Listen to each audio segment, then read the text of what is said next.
श्री जगदीश प्रसाद गुप्ता छत्तीसगढ़ शासन में chief engineer के पद से रिटायर होने के बाद श्री द्वारिका महाराज स्मृति न्यास के तत्वाधान में श्री द्वारकाधीश एवं बागेश्वर महादेव मंदिर का वर्ष 2005 में अपने पुत्रों इंजीनियर कुंजन गुप्ता एवं इंजीनियर भुवन गुप्ता के सहयोग से अवंती विहार रायपुर छत्तीसगढ़ में निर्माण करवाया। श्रीमद् भागवत कथा, राम कथा, गीता तत्व, वेदांत आदि के तात्पर्य को व्यासपीठ से कहने के कारण संतों द्वारा इन्हें आचार्य श्री जगदीश भी कहा जाता है। अपना संपूर्ण जीवन परमात्मा की सेवा में दिया। उन्होंने परमात्मा भगवान श्री द्वारिकाधीश के दिव्य गुणों और कर्मों को लेकर अभी तक 15 ग्रंथ लिखे हैं, जिन ग्रंथों को भारतवर्ष के जगत गुरु और महापुरुष संतों के द्वारा आशीर्वाद प्राप्त हुआ है। उनके ग्रंथ श्री राम कथा अमृत से अनमोल का उद्बोधन आप सुन रहे हैं।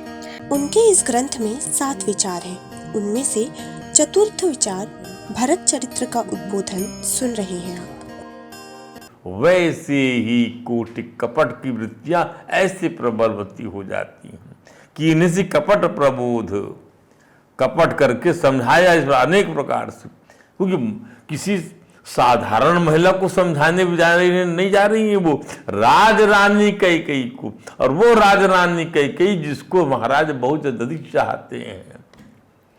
कहसी कथा सत सवति कहे, तो कहसी कथा सत्य सवति कहे, यही विधि बाढ़ विरोध। ऐसा सती सौत की कथाएं सुनाने लग गई, नाना प्रकार से उदाहरण दिया। अतीत में ऐसे ऐसे किया लोगों ने सौतों के साथ में, महाराज जिसको चाहते थे, तमाम उदाहरण दिया। उत्तरा का जो आपके सामने रखा हुआ है, ध्रुव तो गोद में बैठा ही था, तो वहां उतार दिया उसको, कहा कि जा, बोले तो कुछ गोद में बैठना है, और महाराज उत्तान पात की तो मेरी कोख से जन्म लेने की प्रार्थना करने जाना। ऐसा घमंड था किसको? सुरुचि को, ध्रुव की विमाता को।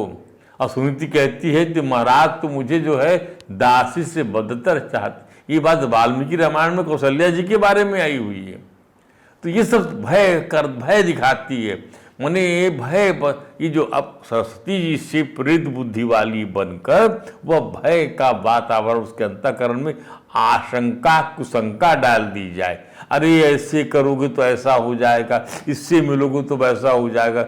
इसी से बहुत सारी बचना चाहिए, इन सब चीज़ों से। कहाँ उठना, कहाँ बैठना, कहाँ समझना। बचा कुचा काम जो है टीवी व्हाट्सएप करते हैं, उसको खाली मनोरंजन तक के लिए इसको रखना है, कुछ देर के लिए। यदि मनोरंजन करना ही है तो मंथरा कैके से कहती, अरे राज रानी तो ही का पता कि कौनो का मेर का होत है सौतिया डा, किंतान होत है सौतिया डा। अरे राजा का जो रानी प्रिय हुई, वही के प्रभाव में राजा फंस जाई। तो राजा का संकेत समझ के प्यारी रानी अपन सौतन का जो है, राजा जो है दूसरी रानी का बहुत त्रास देता है। अपनी प्यारी रानी समझ के राजा सौतन को का बहुत त्रास देती है। कौशल्या समझती हैं कि सब सौतें तो मेरी अच्छी तरह सेवा कर रही। कौशल्या समझी कि और सब सौत तो मोरी सेवाएं कर रही हैं। मैं राम की आए माँ हूं, मैं राम वो राजा बनी, राजमाता हूं मैं। और एक भरत की माँ का की जो माँ है, पति के बल पर घमंडाए करत रही, तो वही का तो कपट उजागर नहीं होता है। ऐसी नाना प्रकार की बातें होनहार की बस कैकेयी को मंथरा की कूटरचना पर विश्वास हो गया। मंथरा कैकेयी जी से कहती है, श्री राम को राजा बनाने का निश्चय बहुत पहले ही लिया जा चुका है। ले लीजिए, एक घड़ी का निर्णय था, वह एक दिन के पहले वो सिर्फ सब महाविचार करके आके रानी को बताना चाहते थे। सभा बर्खास्त हुई है, शाम के अंतःपुर में आकर अपनी रानी को बताना चाहते थे, और ये कह रही है, अरे तुम्हें तो ही का पता राज रानी कैकेयी कि राजा बनाए का निर्णय जो है, महाराज राम का राजा बनाए का निर्णय बहुत पहले आया ही नहीं। सोचो तुम, क्या इस बात से राजरानी कैकेयी को अपना हित अनित समझ में नहीं आता? जबकि अपना हित अनित तो पशु भी पहचानता है कि मेरा हित किस में है, मेरा अनित किस में है। ध्यान दीजिए, पशु भी जानता अपना अनिहित। यथा गोस्वामी जी लिखते हैं कि भावी बस प्रतीता उर आई, भावी बस प्रतीति उर आई। भावी अर्थात जो होनहार होना होगी, तो वैसा ही विश्वास, वैसी वृत्ति अंतःकरण से निकलती है। आप ध्यान दीजिएगा। पूछी रानी पुनि शपथ देवाई, शपथ दिलाकर पूछ रही राजरानी कैकेयी शपथ, अरे शपथ ले तू। का पूछूं तुम आबहु न जाना, अरे क्या पूछती तुम, अभी भी नहीं समझ पाए। निज हित अनाहित पशु पहचाना, अपना हित अनित पशु पहचानता है कि ये मेरा घर है, गाय उसी खूंटे से बंधने आती है जहाँ पर वो दूध देती, जहाँ वो चारा पाती, जहाँ वो सेवा पाती है। ध्यान दीजिए, मंत्रा कहती है राम का कल तिलक हो गया तो कैकेयी जी के लिए मानो विधाता ने विपत्ति का बीज बो दिया, ऐसा हो जाएगा। वह कैकेयी जी से कहती है, अरे रानी विनता की सौत कद्रू को ले लो। ध्यान दीजिए, विनता की सौत कद्रू को ले लो। महर्षि कश्यप की प्यारी पत्नी विनता को उसने ऐसा कौन सा दुख नहीं पहुंचाया कद्रू ने। श्री राम के राजा बनते भरत को जेल भेज दिया जाएगा, अरे, और लक्ष्मण महाराज राम के मंत्री बनेंगे। राजमाता कौशल्या आपको आज भी भारतवर्ष के डीएनए में यही सब चीजें देखने मिलती हैं। ये सब जनमानस हमारे यहाँ का ऐसा ही बना हुआ है, मंथरा सरी का। और लक्ष्मण जी महाराज मंत्री बन जाएंगे, भरत को जेल भेज दिया जाएगा, he will be kept behind the bars. अरे, और ये विश्वास कर रही है राजमाता कौशल्या आपको अत्यधिक दुख पहुंचाएंगी रानी जी, कैसे क्या। और उसके उदाहरण दिया उसने, कोट करते रहे, कोट करके बता रही है। आपको याद होना चाहिए, आप उसे पढ़ लिखिए, मुझे ज्यादा जानती हूँ उससे। कौन कह रही? मंथरा। आपको नहीं पता कि कद्रू और विनिता दोनों ही महर्षि कश्यप की पत्नी थी। महर्षि कश्यप जो है विनिता को बहुत चाहते थे, और विनिता जो थी वह जो थी विनिता, काय की विनिता जो थी, और विनिता के जो पुत्र थे गरुड़ जी, और ये कद्रू के पुत्र सर्व वगैरह होते, इन दोनों में लड़ाई होती थी। तो ध्यान समझिए, तो कद्रू विनता ही दीन दुख, तुम ही कौशल्या देवा। विनता को बहुत दुख पहुंचाया कद्रू ने। भरत बंदी ग्रह से ही हैं लखन राम के नेव, राम के मंत्री बन जाएंगे लक्ष्मण, और ये जेल चले जाएंगे। यानी पूरी दशरथ जी के घराने के अंदर में क्या किसकी मानसिक वृत्ति है, इसका सारा विश्लेषण मुंह लगी दासी करती है। ऐसे ही एक दास था महाभारत में, शकुनी, जो वास्तव में गांधारी का भाई था। और आप सोचिए, बारात लेके धृतराष्ट्र गए नहीं थे, ब्याहने के लिए शकुनी ही लेके अपनी बहन को यहाँ पर हस्तिनापुर आया हुआ था। ये जलजला था, और वो बात लग गई। उसने पूरे महाभारत में अपनी बहन का बदला लेने के लिए एक से एक षड्यंत्र रचाया है। ये सब पात्र रचा जाता है। ध्यान दीजिए, वहाँ शकुनी जो नाम है या मंथरा जो नाम है, तो कैकेयी जी को मंथरा की इस भाषा से डर समा जाता है, रोमांच हो आता, पसीना छूट जाता। एक प्रकार से खुली आंखों का सपना देखने लगी वो। एक होता बंद आंखों सपना कि अपन खुद ही देख रहे हैं, तो उसमें कोई इसमें आता नहीं है सपना दिखाने के लिए, बुद्धि में अपने आप पैदा होता है, उससे उतना डर लगता नहीं है। लेकिन खुली आंखों में कोई आकर बताता है, क्या बात करते हो, आप देखे नहीं, आप जानते नहीं, ऐसा हुआ है वैसा हुआ है, वो ज्यादा, उससे ज्यादा प्रभावशाली होता है। उनका शरीर सूख गया और वे बुरी तरह कांपने लगी। कुटिल कुबड़ी मंथरा समझ गई कि रानी पूरी तरह उसके बस में आ गई। ये जो है बॉडी लैंग्वेज पढ़ लेते हैं ये लोग, जो सेवक लोग होते हैं वो अपने स्वामी की बॉडी लैंग्वेज को पकड़ लेते हैं। अब रानी में वो जो है राजपन नहीं रह गया है, रानी इस समय जो है मैं बन गई। मंथरा समझती है मैं रानी बन गई और ये जो है इनकी अंतःकरण दासी का बन गया है। मान ये तमोगुणी अंतःकरण वाली हो गई और मैं राजसी अंतःकरण वाली हो गई। ध्यान दीजिएगा, आप इसको यूं समझिए, आप जब तक आप पात्र में घुसेंगे नहीं, रामचरित्र में प्रवेश कैसे पाएंगे आप? अपने अंतःकरण को इन वृत्तियों से हटाना पड़ेगा आपको। गुणातीत परमात्मा को गुणातीत बनकर ही समझ पाएंगे आप, तभी पा पाएंगे उसको आप। ध्यान दीजिए, कुबड़ी समझ गई, मंथरा कुबड़ी समझ गई, रानी पूरी तरह से बस में आ गई, हिरणी जाल में फंस गई है। षड्यंत्र यहीं तक नहीं रुकता, अब मंथरा और कैकेयी दोनों एकमती हो गए।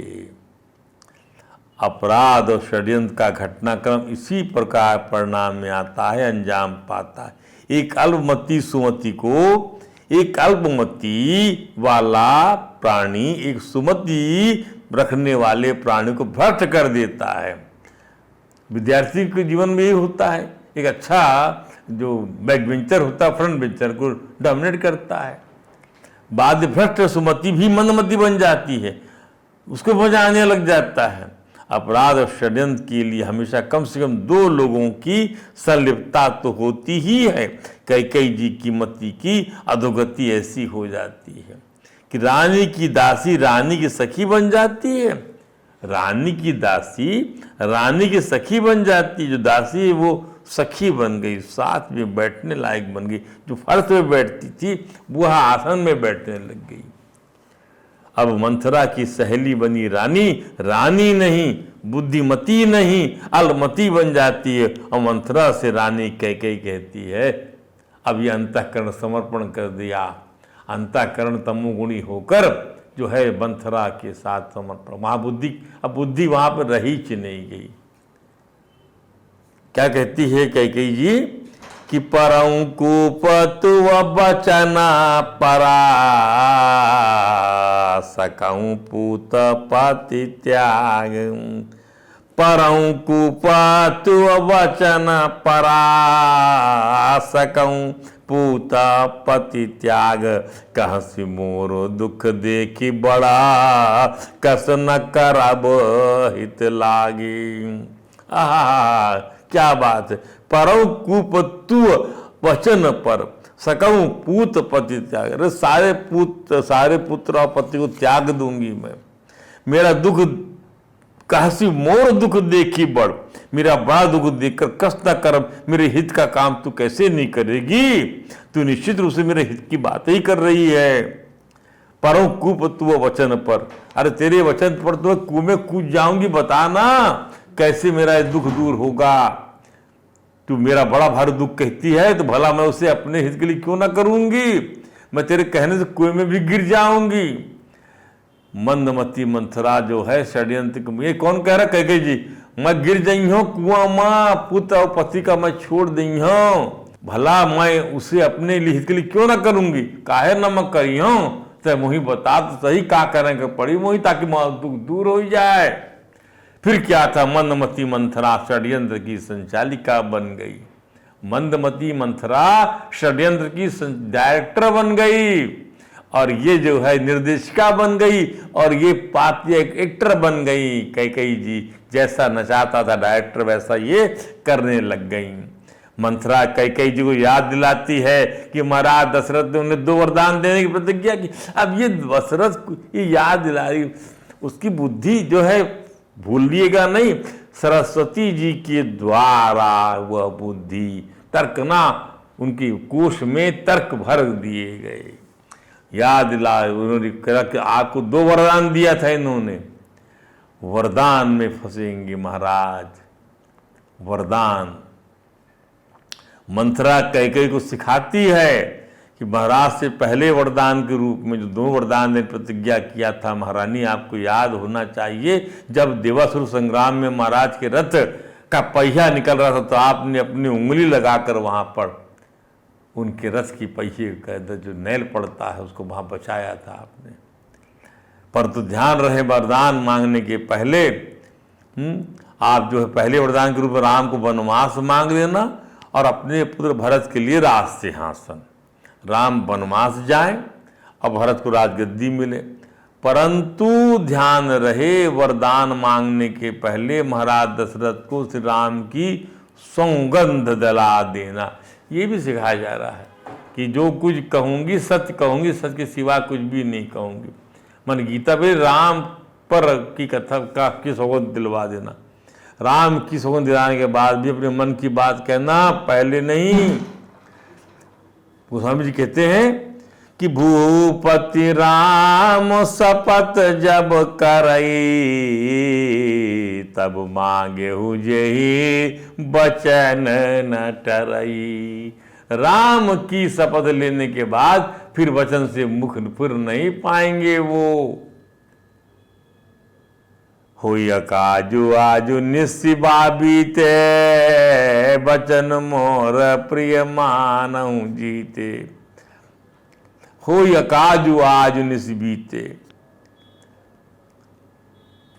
आज जो है रात बीत जाएगी, कोई काम नहीं होगा। वचन मोर प्रिय मान जीते, आप मेरे वचन को मानिए। कई कुभवन में चली गई, ये देखिए रात्रि को ही कुभवन में चली गई षड्यंत्र के क्रियान्वयन के लिए। रात तिलक की पूर्व रात्रि को कौन है डायरेक्टर? मंथरा डायरेक्टर है। और कहा कि राजपूत भवन चली जाइए आप। सब वस्त्र सब श्रृंगार उतार दिया जाता है और रानी को भवन जब पढ़ती है तो राजा को अत्यधिक तकलीफ पहुंचती। क्या बात हो गई ऐसी, किसी की पत्नी और वो भी राजरानी है, तो क्या घर में यदि आप उदासी खाना नहीं बनता है तब आप क्या सोचते हैं, क्या अनर्थ हो गया हमारे घर में, चूल्हा क्यों नहीं जल रहा है। ऐसी स्थिति जब राजघराने में होती तो राजा महाराजा अलग से भवन बना देते हैं। बनाने कोई गुस्सा है, क्रोध है तो वहाँ आ जाइएगा, हम समझ जाएंगे कि आपको का तकलीफ है और उसको निराकरण किया जाएगा, क्योंकि आपका कष्ट राज कष्ट है। इसलिए जबकि सारी अयोध्या कल होने वाले राम जी की तिलक के आनंद में उत्सव में तैयारी में लगी हुई है। कैकेयी जी का हृदय नगरवासियों की भावना जुड़ नहीं पाता था। उनका हृदय तो इस उत्सव से जल रहा था। क्यों ना हो, कुसंगति पाकर कौन नष्ट नहीं हो जाता। नीच की बुद्धि से चलोगे तब अपनी बुद्धि की निपुणता कहाँ रह जाएगी। कौ न कुसंगति पाई न साई, रही न नीच मतें चतुराई। नीच की मति से सारी चतुरता जाते रहती है। इसलिए नीच व्यक्ति का साथ कभी नहीं करना। 2 बूंद जो है नींबू दूध की पवित्रता, उसकी मिठास, उसके सत्वगुण को खत्म कर देता है। ध्यान दीजिए। और जब आपकी मति फिर गई है तो आपको कहाँ से अच्छा लगेगा। आप जब घर में चूल्हा नहीं जल रहा है और लोग उत्सव मना रहे हैं तो पति पत्नी का दुख अलग हो गया। बाहर में दिवाली जल रही है, दिए जल रहे हैं, पटाखे फूट रहे हैं, लेकिन यहाँ घर में क्या है, पूरा सूना अंधकार है। वही स्थिति यहाँ बनी हुई है। कैकेयी जी ने कुटिलता से, त्रिया चरित्र से महाराज को श्री राम की शपथ दिलाकर पहले तो भरत जी के राज सिंहासन मांग लिया और अब इसमें त्रिया चरित्र शब्द जोड़ दिया गया कि भाई जब षड्यंत्र, त्रिया चरित्र का अर्थ है यहाँ पर भाई जब षड्यंत्र स्त्री करेगी तो त्रिया का रूप ले, त्रिया चरित्र बोल दिया गया। जो षड्यंत्र पुरुष करेगा वो पुरुष का षड्यंत्र हो गया। तो त्रिया चरित्र जो होता है उस समझने में जल्दी नहीं आता है। पर पुरुष की अंतःकरण को आप समझ सकते हैं, स्त्री के अंतःकरण में क्या ये आप नहीं समझ सकते कि भाई राम की शपथ दिलवा रही है मुझको। तो ऐसा तो नहीं कि राम को वनवास ही भेज देगी और 14 वर्ष के वनवास भेजेगी, ऐसी शपथ देगी, ऐसी बात कहेगी। तो ऐसा तो इसका आचरण आज तक मैंने देखा ही नहीं, ऐसी बात तो कर नहीं सकेगी। इसीलिए शब्द जनरित हुआ त्रिया चरित्र। त्रिया माने तीनों गुणों का मेल है उसके अंदर में। कभी लगेगा आपकी सेवा करते हुए, कभी लगेगा आपकी मन की, कभी क्या लगेगा कि आपको कुछ कष्ट पहुंचाते हुए, कभी आपको जो है ललचाते हुए। ऐसे नाना प्रकार के तीनों गुणों का समावेश करते हुए जो चरित्र किया जाता है वो त्रिया चरित्र हो गया। बाद में श्री राम के लिए 14 वर्ष का वनवास, तो श्री राम की शपथ दिलाकर पहले तो भरत जी के लिए राज सिंहासन मांग लिया और बाद में श्री राम के लिए 14 वर्ष का वनवास मांग लिया। महाराज को श्री भरत को राज सिंहासन देने में कोई गुरेज नहीं था। देखिए इसको हम जो है घटनाक्रम इतना, रामायण इतना लोकप्रिय है, सब इससे रचे पचे हैं। हम बताते हैं आपसे कि महाराज को कोई गुरेज नहीं था, वो तो केवल ये चाहते थे कि भाई राम को वनवास नहीं देना है, लेकिन नहीं, षड्यंत्र की पूर्ति नहीं, राम आसपास मंडलाएंगे तो भरत जी जो है राजा ही नहीं बन पाएंगे। तो वे अपनी भारिया महारानी कैकेयी समझाते हैं कि वे राम के बिना मर जाएंगे। ये था, क्या कहते हैं महाराज कि जिय बिनु मीन, जिय मीन बरुबारी बिहीना, जिए मीन बरुबारी बीन, भले मछली जी जाए बिना पानी के, मन बिनु फानी कुजिए दुख दीना, बिना मनी के जो है सर्प जी जाए, कहूँ सुभाऊ न छलु मन माही, जीवन मोर राम बिनु नाही। अरे मैं मर जई हूँ रानी, मैं मर जई हूँ, एक कैकेयी मैं मर जई हूँ। जैसे भले जी जाए मछली बिना पानी के, भले जी जाए सर्प बिना मनी के, पर मैं राम के बिना मर जई हूँ। तो इंसान से राम का तय दूर न भगाते, वन का वन ना मांग राम के लाने तय। राम का वनवास मत मांग, सब कुछ मांग ले पर राम का वनवास। अरे भरत राज कर रही हैं तो बहू हमारा लड़का आए, राम राज करी हैं तो बहू हमारा लड़का आए, पर हमारा जीवन जो है वो राम के अधीन है। जीवन मोर राम बिनु ना, ये दशरथ जी जानते हैं, ये वरदान उन्होंने मांगा हुआ था। ध्यान दीजिए, मैं मर जाऊंगा, सांप भी चाहे बिना मणि के दीन दुखी होकर जीता रहे, अरे मेरी मणि छिन गई, मेरी मणि छिन गई, लेकिन मैं नहीं जी पाऊंगा राम के बिना। यहां हम एक कुटिल स्त्री के मन की दशा का वर्णन करते हैं। कुटिल और परम स्वार्थ की स्त्रियां अत्यधिक कठोर हो जाती हैं। ध्यान दीजिए, कुटिल और परम स्वार्थ की स्थितियां अधिक कठोर हो जाती हैं, निर्दयी हो जाती हैं, निर्मम हो जाती हैं। विधवा होने से उन्हें कतई फर्क नहीं पड़ता। स्वार्थ की सिद्धि हो जाना चाहिए बस, और स्वयं मर जाने की धमकी देने से वे बाज नहीं आती। कैकेयी जी के मानस की यही अवस्था है। भरत जी की चरित्र की समग्र विवेचना के लिए कैकेयी जी के इस चरित्र की प्रासंगिकता आवश्यक है। कैकेयी जी महाराज दशरथ से कहती हैं क्या कि होत प्रातः मुनि वेश धरी, जौन राम बन जाहि, मोर मरनु राउर अजस, निप समझऊ मन माही। राजा से कहती है, प्रातः काल यदि ये राम जो है मुनि का वेश धर के वन को नहीं जाते हैं तो मैं मर जाऊंगी राजा जी, और आपको अबजस मिलेगा। आप मेरी मन की जो है, आप जो है मेरा मरा हुआ मन देखेंगी, मेरा मरा हुआ मुंह देखिएगा।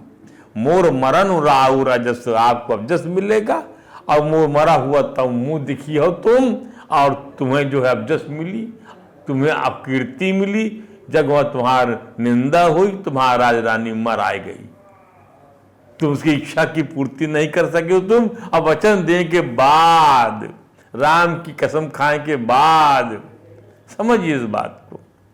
राज के लोभ से मोहित कैकेयी जी कौशल्या जी को सौत वृत्ति की मानसिकता के चलते त्रास देने के लिए श्री राम को तापस वेश में देखने के लिए महाराज ने अपनी मृत्यु की कीमत पर दुराग्रह कर अमानवीय प्रकृति का परिचय दिया है। अपनी मृत्यु की कीमत पर दुराग्रह, दुराग्रह का कहा, दुराग्रह कि मर जाऊंगी, मेरा मरा मुंह देखिएगा। हमारे जीवन में भी जब अपने आत्मीय जनों के साथ सरस रिश्ते नहीं रह जाते, तब कोई भी रिश्तेदारों के अमंगल और अमंगल वेश की तो कामना करता है। हमारे दिव्य चरित्र यदि ये ना हो हमारे बीच में, तो हमारा तो जीवन हम विचार ही ना कर सके कैसे जिएं, क्या रास्ता निकालें। महाराज दशरथ कैकेयी को बहुत प्रकार से समझाते हैं कि कहाँ, यहाँ तक कि कैकेयी चरण पकड़कर उनसे चिरौरी विनती करते हैं। पृथ्वीपति सम्राट चक्रवर्ती सम्राट महाराज दशरथ ने अपनी पत्नी के पैर पकड़ लिए। क्यों? कि जीवन जो है मेरा राम के अधीन है और मेरे प्राण जो है तू मेरे प्राण चले जाएंगे तो आदमी अपने प्राण की भीख मांग रहा है यहाँ पर। सोचिए आप, तो राम सबके प्राण हैं, राम के लिए तो भीख भी मांगना चाहिए तो मांग ली जाए। ध्यान दीजिए, लड़ना पड़े तो लड़ लिया जाए। अभी तो वो मांग रहे हैं, बाद में लड़ जाएंगे महाराज, ध्यान दीजिएगा। और कैसे जैसे इसने किया है उसी शैली से वो भी उसको मारेंगे।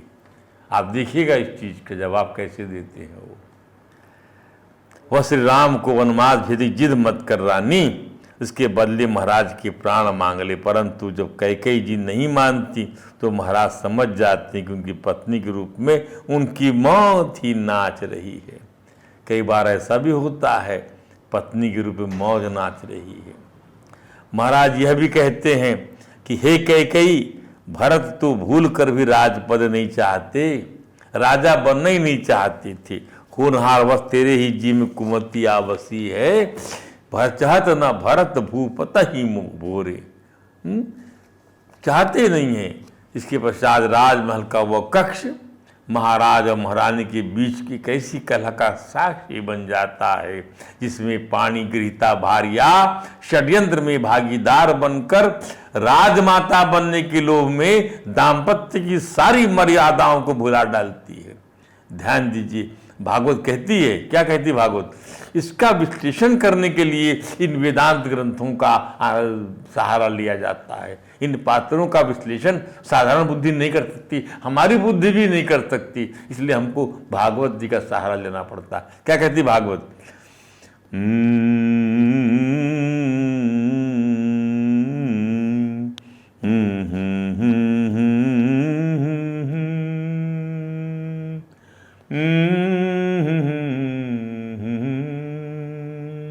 पुंसः स्त्रिया मिथुनि भाव में तम तयोर्मिथो हृदय ग्रंथिमा। स्त्री और पुरुष इन दोनों का जो परस्पर दाम्पत्य भाव है, इसी को पंडित जन उनके हृदय की दूसरी और एवं दुर्भेद ग्रंथि कहते हैं। ये ग्रंथि आसानी से नहीं जाती। अतो गृह क्षेत्र सुताप्त वित्तई जनस्य मोहो वयम ममेति। इसी के कारण देहाभिमान रूपी ग्रंथि अलग से है पहले ही, पर ये दूसरी ग्रंथि है पति पत्नी के बीच में दुर्भेद। जो पत्नी है वही पति है, जो पति पत्नी है। इसी कारण के कारण जीव को देहेंद्रिय आदि के अतिरिक्त घर, खेत, गृह, क्षेत्र, पुत्र, स्वतः आत्मीय जन और धन आदि में भी मैं और मेरेपन का मोह हो जाता। इसी कारण से पति पत्नी दोनों मिलकर ऐसा सोचते हैं। वो भी यही सोच रहे हैं, पुत्र भगवत भी इनके हैं, बातचीत एक ही दिशा में जा रही है, थोड़ा सा डिफरेंस है, थोड़ा सा। यह दाम्पत्य दुर्भेद ग्रंथि है और कर्म वासनाओं कारण यह ग्रंथि और भी दृढ़ हो जाती है। जहाँ कैकेयी जी कर्म वासनाएं पुत्र को राज सिंहासन पर बैठा हुआ देखने की हैं और श्री राघवेंद्र को तपस्वी देखने की मानसिकता उनकी इस ग्रंथि को और भी दृढ़ बना रही है। वही महाराज दशरथ परमात्मा से राम के साथ जुड़े रहने के कारण, महान आत्मा श्री भरत के साथ जुड़े रहने के कारण सत्पुरुष और धैर्यवान सत्यपति के रूप में द्रष्टव्य होते हैं। तो वहीं कैकेयी जी महान आत्मा भरत को केवल अपनी क्षुद्र वासनाओं के कारण राजमाता का सम्मान पाने के लिए की मानसिकता और केवल अपने पुत्र को येन केन प्रकार राजा बनाए जाने की राजनीतिक कूटनीति सफलता प्राप्त करने की गुरेज से परमात्म तत्व प्राप्ति से वंचित हो जाती हैं। महाराज जीते भी हैं तो राम तत्व से, परमात्म तत्व से पुत्र का संबंध बनाकर, और मरते भी हैं इसी तत्व के साथ अमृत बोध को प्राप्त कर लेते हैं। कैकेयी जी जीती भी है तो उन्हीं वासनाओं के कारण अमृत बोध नहीं होता। वे केवल और केवल संताप करते हुए ही परमात्मा को चाहने का दुर्भाग्य का विस्पान ही करते हुए जीवन के शेष दिन गुजारती। समझिए इस बात को। महाराज जीते भी हैं तो राम तत्व से, परमात्मा तत्व से पुत्र भगवान का संबंध बना लिया, पुत्र का संबंध बना लिया। और इसी तत्व बोध के साथ वह जो है मरते भी हैं तो उनको अमृत बोध हो जाता है। ध्यान दीजिए। और कई जो संताप ही मिलता है, परमात्मा केवल संताप करते हुए परमात्मा को चाहने का दुर्भाग्य का विस्पान ही करते हुए जीवन के शेष दिन गुजारने पड़ते हैं। सोचिए आप, महाराज दशरथ के मर जाने पर कैकेयी की प्रतिक्रिया की झलक तब मिलती है जब ब्रह्म रूप भरत ननिहाल से लौटकर, ब्रह्म रूप भरत, ध्यान से समझिएगा, अर्थात सब और श्री राम देख रहे हैं, ऐसा चरित्र, ऐसा जो है स्वरूप प्राप्त, ऐसा स्वरूप बोध जिसको हो जाए, जो ब्रह्म को जानता है, ब्रह्म वेद ब्रह्म ही वो भवति, ब्रह्म वेद, वैसा ही है चरित्र। कैकेयी जी महाराज की मृत्यु का घोर अप्रिय समाचार भरत के सम्मुख इस प्रकार प्रस्तुत करती जैसे महाराज की मृत्यु एक प्रिय समाचार है। राजगद्दी मिल जाए वही महत्वपूर्ण है। जाना तो है ही महाराज को, आज कोई महाराज गया, कल कोई महाराज जाएगा। तो तात कहती कैकेयी जी कि तात बात मैं सकल संवारी, मैं भय मंथरा सहाय बिचारी, कछुक काज विधि बीज बिगारेउ, भूपति सुरपति पुरपगुधारेउ। हे पुत्र भरत, हे तात, मैंने सारी बात बना ली थी, उसमें बेचारी मंथरा ने बड़ी सहायता किया, बड़ी सहायक बनी, पर विधाता ने महाराज को स्वर्गवासी बनाकर हमारे और मंथरा के द्वारा जो कार्य सिद्धि की गई थी उसमें सफलता के रस को फीका कर दिया। पुत्र, इसका विश्लेषण करिए इस चौपाई का। तात बात मैं सकल संवारी, अर्थात तुम भी खुश हो गए कि तुम्हारे लिए मैंने जो है राज सिंहासन प्राप्त किया, उसको खुशी, क्या तुम्हें खुशी नहीं होगी जो तुम्हारे लिए मैं राज सिंहासन मैंने प्राप्त कर लिया?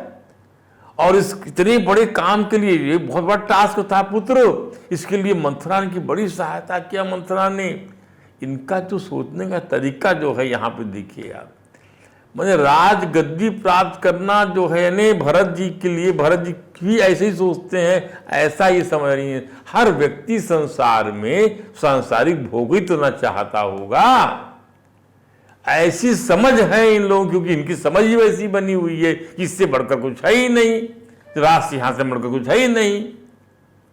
अब भरत को भरत कैसे स्वीकार कर सकते हैं?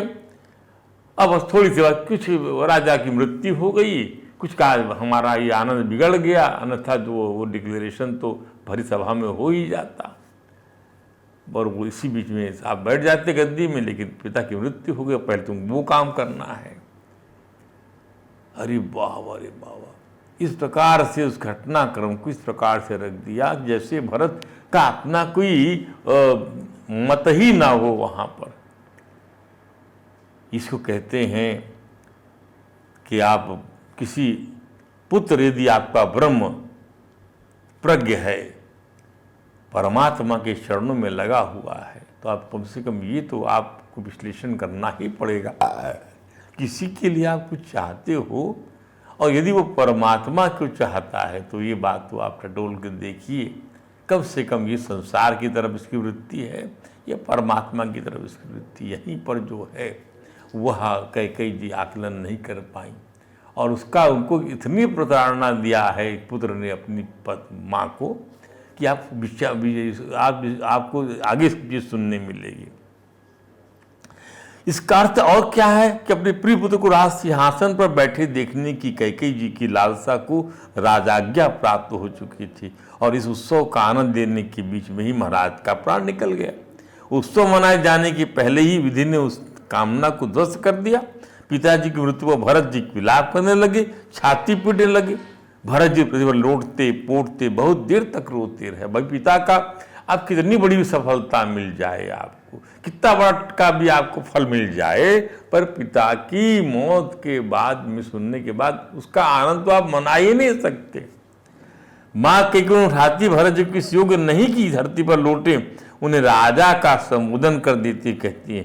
वाल्मीकि रामायण में भगवान वाल्मीकि ने लिखा है, ओ तिष्ठ तिष्ठ किम शेषे राजन अत्र महायशा तद्विधा नहीं सोचंती संता सदसम्मता। राजन उठो उठो, डिक्लेयर कर दिया। राजा ने तो कह दिया था जो गुजर गए, महायशस्वी कुमार,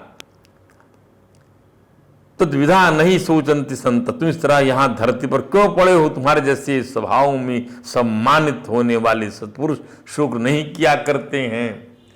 शोक भी करना काला अधिकार, एक पुत्र का शोक स्वाभाविक शोक है अपने पिता के लिए। उसकी बुद्धि प्रकृतिस्थ कब होगी? जब वो रो लेगा, विलाप कर लेगा। पर वह एक कठोर स्त्री उसको राजगद्दी की सामने, राजगद्दी प्राप्ति की सफलता और महाराज की मृत्यु गौण लगती है। वो तो होना ही था, लेकिन राजगद्दी प्राप्त करना राम के रहते बड़ी चीज थी, ऐसा सोचती हैं और इसलिए उठाती हैं वहाँ पर। ये कहाँ घटित हो रहा है? कैकेयी जी के महल में। भरत जी अपने शोक को धैर्य का स्नेह लिए प्रदान कर, अपने शोक को अपने धैर्य से विद्वान लोग, ब्रह्मज्ञानी लोग शायद उसको स्नेह लिए प्रदान करते हैं। और अपनी माता श्री कहते हैं, माँ कहाँ तो हम ननिहाल से लौटते समय सोच रहे थे कि महाराज श्री राम का राज्याभिषेक करेंगे और स्वयं यज्ञ का अनुष्ठान करेंगे, किंतु उनके प्राणांत के हृदय विदारक समाचार से आसमान फट गया है माँ, आंखों के सामने अंधेरा छा गया है। ये सहज प्रतिक्रिया है, चाहे कोई ब्रह्म ही क्यों ना हो, लेकिन प्रतिक्रिया ये वाली तो हो ही जाती है। भरत जी ने भी माँ से पूछते हैं कि अम्ब के नाथ गाद राजा व्याधिना मयना गते धन्या रामादया सर्वे यही पिता संस्कृता स्वयं। भगवान वाल्मीकि ने लिखा है, माँ महाराज को ऐसा कौन सा रोग हो गया था जिससे वे मरे मेरे आने के पहले ही चल बसे। श्री राम आदि सब भाई धन्य हैं जिन्होंने स्वयं उपस्थित रहकर पिताजी का अंत्येष्टि संस्कार किया है। भरत जी पिता के निधन पर पुनः शोकाकुल हो जाते हैं। वे शोकाकुल होकर कहते हैं कि कहाँ है मेरे पिता का वह हाथ जो मुझे सुख देता था, मेरी धूल से भरे शरीर को पोंछता था। भरत जी का ये जो हृदय का जो दुख है, क्या ये जो दशरथ जी की मृत्यु और राज्य सिंहासन का उनकी माँ का क्या ये षड्यंत्र किस प्रकार से उनको प्रभावित करता है, क्या उनकी प्रतिक्रियाएं होती हैं, इसके लिए जो है हम आपको अगले प्रवचन में सुनाएंगे। आज कथा को यहीं विश्राम देते हैं। बोली वृंदावन बिहारी लाल की जय। श्री हरे राम राम राम हरे हरे, हरे कृष्ण कृष्ण कृष्ण हरे।